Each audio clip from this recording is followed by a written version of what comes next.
back to Small Press Expo 2012. We are here with... I'm Joe. Hi, I'm Charles Brownstein with Comic Book Legal Defense Fund. And I'm Rusty. And you're just fancy Rusty. title. I'm just Rusty. Now, the Comic Book Legal Defense Fund is a major force, not just for SPX, but in the comics industry overall. Absolutely. But this show feeds directly into the Comic Book Legal Defense Fund. Yep. The Comic Book Legal Defense Fund is the group that protects the First Amendment rights of comics. And for a show like SPX, where it's just so full of artists expanding the dimensions of what comics can do, that means that there's got to be a force that's got their back when they're going into areas that censors are ticklish about. And what's so cool is that over the years that SPX has become this huge force for art comics in the United States, they've been contributing to the fund as part of their mission, and it's helped us, create this virtuous circle of being able to protect the rights of artists and to make sure that they know that they're protected. Right, giving them a safe haven. A safe haven. Basically, it's somebody backup, in Yeah, case knowing something somebody happens. has your back. Yeah, I mean, a great example is back in the early 2000s, there's an artist named Nick Bertozzi, and he was one of the guys that was like in the foundational SPX generation, and he did a book called The Salon, and The Salon was about the Cubist period in Paris, and it was magical realism, and it was about how Braque and Picasso and Gertrude Stein were discovering Cubism, and he drew this sequence that was based on the historical accuracy, where Picasso would like to paint in the nude because he was a crazy man and it was hot and there was no air conditioning. And so Braque comes to the door on Gertrude Stein's recommendation, and he answers the door and he's stark naked, and he's like, "Why are you in my studio?" And so this was the basis of a retailer getting prosecuted in Rome, Georgia, because they alleged that he gave this comic with non-sexual nudity to a kid. And so for 3 years, they dogged this guy named Gordon Lee, and they tried to put him out of business. And they first charged him with felonies that we were able to get rid of, and then they charged him with misdemeanors that we were able to get rid of. And what ultimately happened was this kid found this comic somewhere, and there was nothing wrong with it. But if it weren't for the fund, Gordon would have gone out of business, and Nick would have been devastated because this comic that he made about art and this statement of, the artist is unclothed because he's so immersed in his art that he doesn't notice his physical state, would have been the basis of something awful. And so the fund creates that sort of protection and also that field of raising awareness of the artistic value of comics. It's a great thing. It is. And the important thing, too, like you said, if they hadn't, the CBLDF hadn't been able to be involved, it could also set precedents, and that can be a problem going forward. Well, actually, I spoke to an artist last night who's working on a book where it's involved in some type of trademark issue, questionable area. Mm-hmm. And there's obviously not a case there, but when this one group approached him, he was working with a publisher, and they have lawyers. They're able to help him out. Right. Otherwise, he wouldn't have known any better, or couldn't take the chance. Right. Yeah. He would have had to say, okay, chocolate just went up for them. Yeah. I'm not going to be able to pursue this avenue. Yeah. Even though he was right. Oh yeah, no matter how right you are, And so you the don't CBLDF have the is able funds to be able to fight a big machine. to support people Right. who maybe can't support themselves in this kind of area. Right, and a good example, I can't talk about the specifics because this is a case we made go away, and that's a lot of what the fund does, is there was an artist who got a cease and desist order from a company that said, these drawings that you're doing are unauthorized uses of our characters. And what they were these mashups of different characters, and they were designed to reflect a comment on, on these kind of corporate controlled marks. And so we were able to connect him with a lawyer that was able to say, well, here's the First Amendment, you might have heard of it. Here's parody, you might have heard of that. This is fair use. You need to stop harassing him. And, this is a guy that had no money. He couldn't afford a lawyer, and it was like, do I need to, the C&D was, you have to stop doing it and give us all this stuff. And we were able to connect him with resources so that he didn't need to bow to that. Yeah, the layman is not going to know what their rights are necessarily, Right. or even how to pursue a defense. Right, and so that's a good point, and so I really encourage people to go to CBLDF.org, because we have a huge resources section that is not only the history of comic censorship, and is not only all of the original case files, but also has these good tips about what you need to know to protect yourself, and it just keeps growing every year. So, definitely, check it out. And, in the coming season, we're going to be adding an FAQ on trademark and copyright issues. That'll be done hopefully by November. There's a lot of really great stuff there. And, if you have an idea about how to contribute to that and how to build this knowledge base, please email us at info@cbldf.org, because the thing that makes the fund work is that it's a team effort of the comics community at large, and it's the individuals who believe so passionately in comics as an important art form and an important form of free expression, who contribute to us, that allow us to interact with the great lawyers who believe in the work and protecting people. It's the great community of artists and retailers that believe in the art form, that support our mission. And, what's amazing is being able to be involved with an organization like that, where it really is a team effort that is, absolutely about our passion for comics. Absolutely. Now, you've obviously had a good history here with SPX. How long have you been coming to the show? I think I first came to SPX in '98. I was publishing a magazine called Feature back then, and quickly became involved in volunteering. So I was one of the co-editors on the old SPX anthology. Oh, yeah. And then joined the steering committee then, like probably 99 or 2000, and started at the fund in 2002 and have been involved ever since. And so I've seen the show.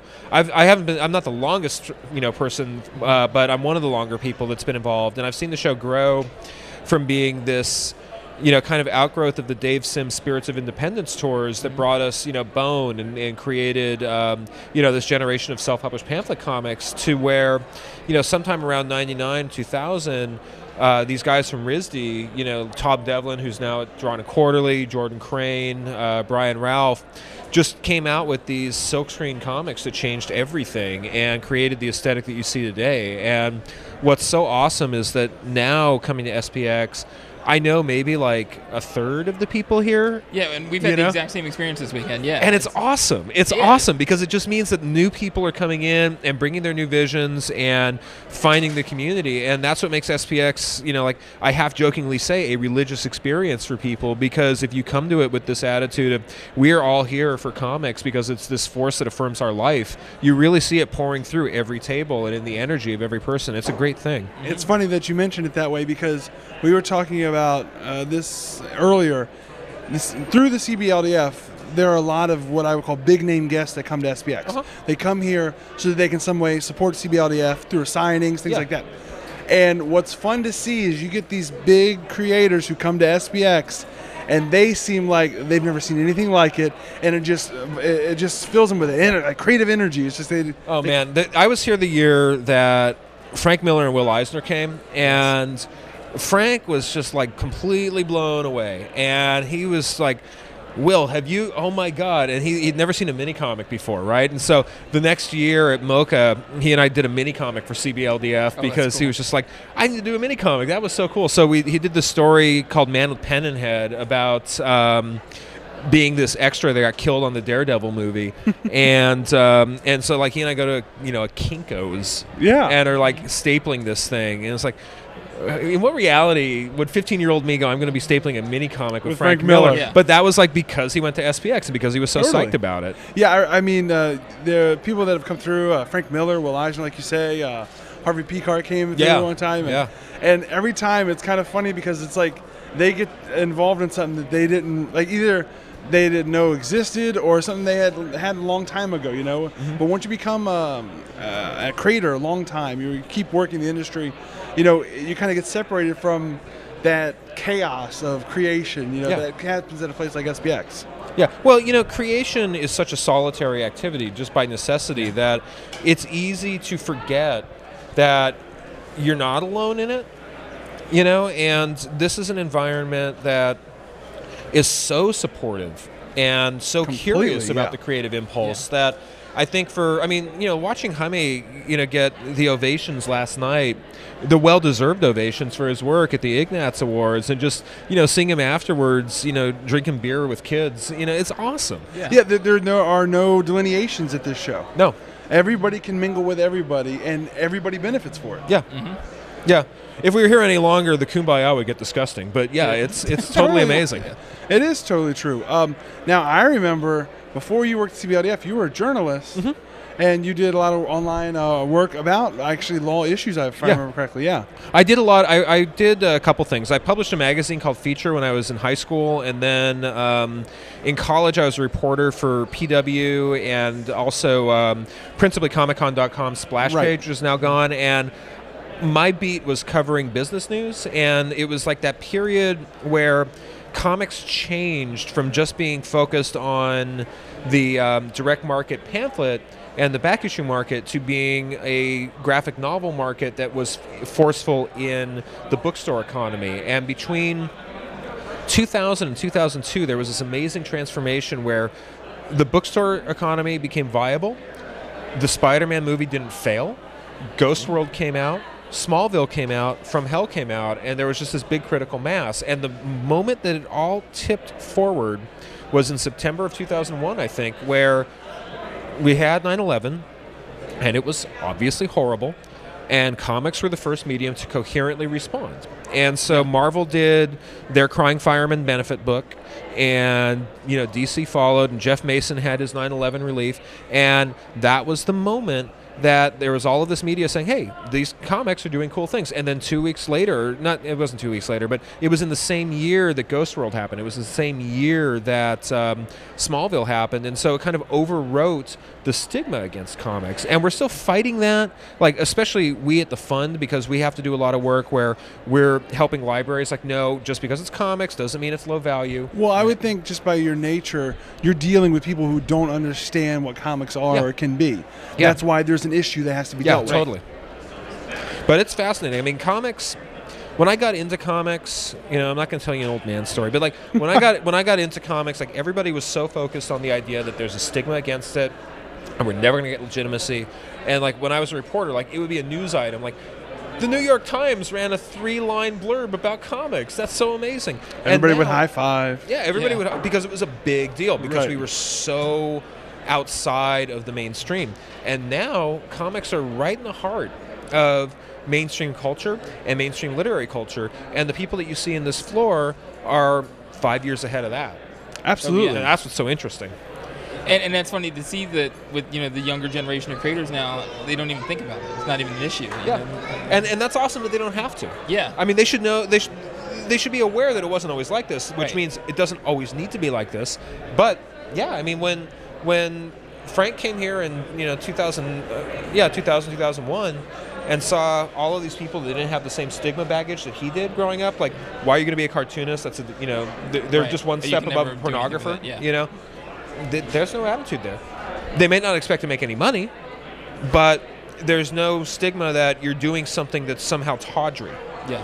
And that's amazing, and that's huge progress. Yeah, I mean, it's kind of like this show has grown from a collection of people who are doing weird things to like a celebration of all these people just doing crazy, amazing things. Yeah.